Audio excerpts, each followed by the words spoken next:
Hello, my name is Irina Lawrence Matthias, and welcome back to Stories with a Shepherdess. Hey guys, how's it going? So it is nap time again, and I had every intention of filming this at the shop, but this is my rescue pup Nora, but it just is like kind of working out so far that we're just going to film these during nap time, when right now I know it's almost time for an episode, so let's do it. I was changing it up. I used to call this like flock talk, what's on my needles, and like shop updates or whatever, and I think now I'm just gonna call it farm talk because we have more than just a flock of sheep. So we are getting ready for lavender season already. There's lots of planning that goes into everything, and right now we have like 270 plants, so just under 300. We've got 270 plants in the ground, and most of them look like they wintered really well. We have 5 varieties right now. We have Munstead and Hidcote, which are both culinary, and then we also have Sensational, Provence, and Grosso, which are just like aromatic beautiful, right? So that's really wonderful. We're getting 300 more plugs from the greenhouse. So we'll have like almost 600 plants. So it looks like everybody wintered well, crossing fingers, except for our Munstead are like hit or miss. We'll see. It's like really difficult because they go into like dormancy and they can look like they're dead, and then like 1 week of really good weather and suddenly they look fantastic again. So it's all up in the air. We don't 100% know. We're really hoping for a beautiful harvest this year. We actually ran out of lavender this year. We harvested everything, and then we ended up at the end of like the busy season, we had to order some more lavender from a farm in California because we ran out of all of the buds that we had harvested for our skincare products and our sachets and everything. So it's just wild that we actually ran out of lavender, because you think, so last year we harvested 150 plants because that's what was in bloom, and we had planted another 150 or ish, which got us to the like 300-ish. And so essentially each year we just kind of buy what we have in the ground in case like everything doesn't make it through winter, and then we can just replace it all. Like I said, we'll have almost 600 plants in the ground, and we're very excited. We're adding 5 new varieties. I won't really know what that is until like they arrive. Jerry does all of the ordering of that, and I am simply just the help to plant it in the ground. That's what my job is, planting and harvesting. Jerry does the planning on all of that. So that's really what's happening. We're also getting ready for shearing at the end of the month. In terms of shearing and lavender, my patrons will like know all of this firsthand. They'll get the first dibs, and then we'll open like that information and that like behind the scenes up to the public. We have like 35 sheep to be shorn between our 2 properties, so we're super excited to do that. We took them to a year this time. Very excited to get more beautiful flock yarn in. We just got a huge flock yarn restock from the mill, and I'm very excited about that. It's been long overdue. We like took a year off. I don't know why. Maybe it was because I was pregnant, but we sent up 2 shearings worth. I was pregnant and early postpartum, so we didn't send the October, and then we didn't send the, I'm trying to think, it's all sort of blending together, but I think we did like a September October shearing, and we didn't send that to the mill, and then we did an April shearing, and so I think we just bundled it all together and sent that. Yeah, that sounds right. I am super duper excited to get everybody shorn and get it all skirted and sorted together, and then send it up to the mill. Crossing my fingers it'll be back in time for Rhinebeck. If not, no big. There's always our, anniversary. We're going into 14 years as a brick and mortar store, which feels not like, that doesn't even feel like it's possible, but it is. And we're so excited that you all have followed us for so long. So we're coming up on shearing, and then after shearing we should have lambing, crossing our fingers. We personally bred our ram cypress to like 4 Shetland ewes that then went up to live in Vermont with our friend Tammy of Wing and a Prayer. So we had cypress breed them, and then Tammy picked them up in January, but we threw them in November. So in January, Tammy picked them up, and then we didn't have time to take Cypress back to the big farm yet, so he's still at the homestead with his girls. Decided to breed Confetti and Nancy Sinatra are getting bred to Cypress right now.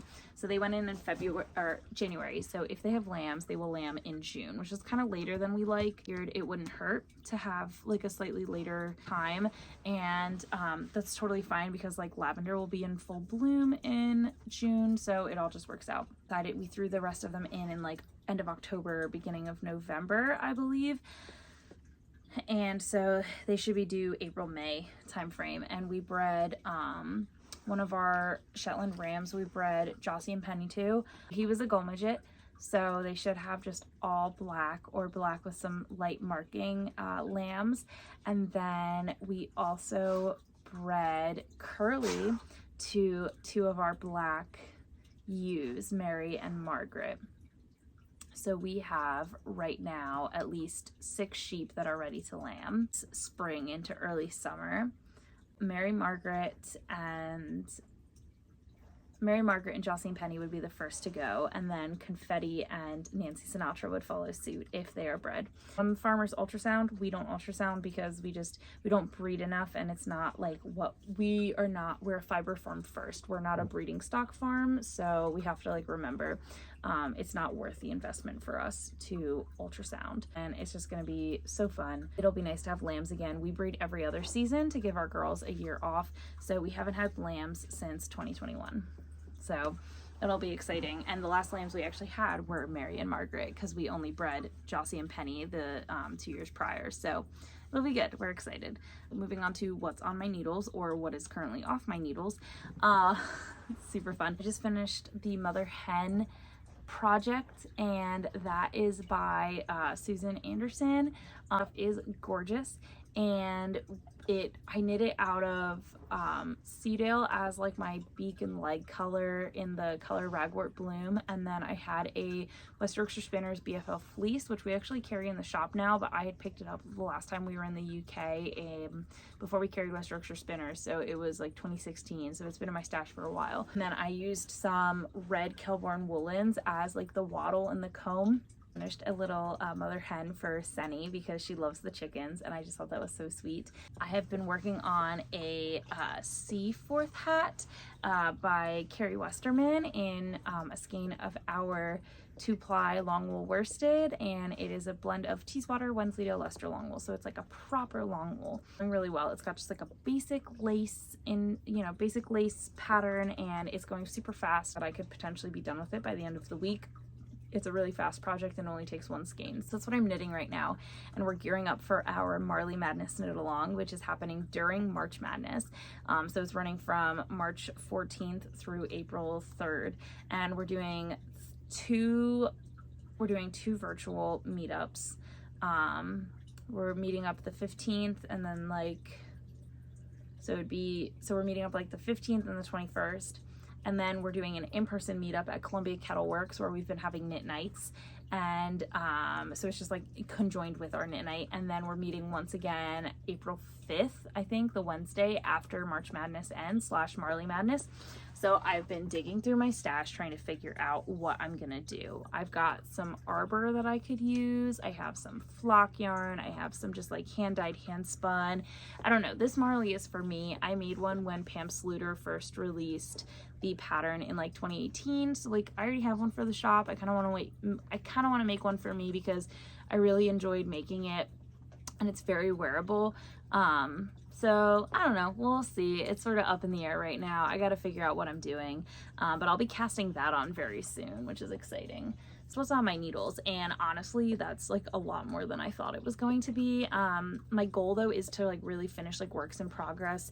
I have a lot of works in progress from pre-COVID times. So I've got the Swatara sweater by Rachel Brockman. I have that in one of my stash bags, and I have 1 sleeve left. That's all. one singular sleeve. So I'm gonna try to work to finish that. And that's like my next project after the Marley Madness knit along is all done. That is like what I want to do. So we've got that, and then we have some shop updates. We have been making some fun St. Patrick's Day soap. Jerry has been flexing her skills to get some really beautiful pours. So it's a really beautiful shimmery gold mixed with a green, and it's scented with rosemary. So here's a photo here that is already in the shop. And we have shamrock soap and then shamrock sheep, which are so fun. We're really having fun with our soap making. We made so much soap for the holidays, so much soap. And now we were excited to be able to make soap for the upcoming holidays as well. So that's been really fun. I used to make soap really like all the time in 2014. If you all have been following for a while in terms of the shop, you'll know that we used to do a whole bunch of skincare items, the Flying Fibers Farm collection, and so we're doing soap again, and lip balm, and the hand salves. So we've been just like super busy with that, which is really fun. And if you got our newsletter, you will know that we also have in June, it's not happening yet, but I want to like start plugging it early, signups for Peaceful Pasture yoga is happening at the end of this month. So at the beginning of June at our peak lavender bloom, we're hosting Monica DeVitri from Flow Mamas, and she is going to be teaching a 1 hour, just all-inclusive yoga event. So we're super, super stoked about that. It's something we've wanted to do, and we figured with the timing of like new lambs on the ground with the peak lavender bloom, so that like right before we harvest it, we think it's just like really exciting. That's pretty much everything. It's been kind of a quiet month. We're getting ready for Maryland Sheep and Wool already. It's going to be the first full weekend in May, so I think this year it is the 6th and the 7th. For that, we have Lavender Harvest, but before Maryland, we have prep for Maryland and lavender planting. So it's going to be a busy few months. It'll be a nice little quiet time. This time last year, we had started our Ukrainian relief fundraiser for we were selling 2 skeins of yarn and 50% of the proceeds. So like the skeins were like $49.90, and we donated $25 of each purchase to save the children in their efforts to safely move the kids over from Ukraine to Poland to get them to safety, or like build schoolhouses in the more rural areas of Ukraine that were not being affected by the Russian forces at that point. And it just feels it just feels different being in the same shop that we were at that time, but like not having that level of like, oh my gosh, we have to wind the yarn and we have to dye the yarn and we have to do this. And I had a 3-month-old at the time, so it was just like so much. But albeit it came from a really horrific thing, the Ukrainian fundraiser really was like the first big push that we made with the new store. And so it's interesting because we're coming up on a year of that, and it's just interesting to reflect on all that we have continued to accomplish, because that was like sort of the first like kick that like really got us into high gear with what we do. But anyways, I am going to head out. I'm going to take some time to sit and knit, and I thank you all for joining me. So I hope that you join me again next month when we come back to Stories with a Shepherdess. And I thank you all for joining me. Have a wonderful rest of your afternoon. Bye guys.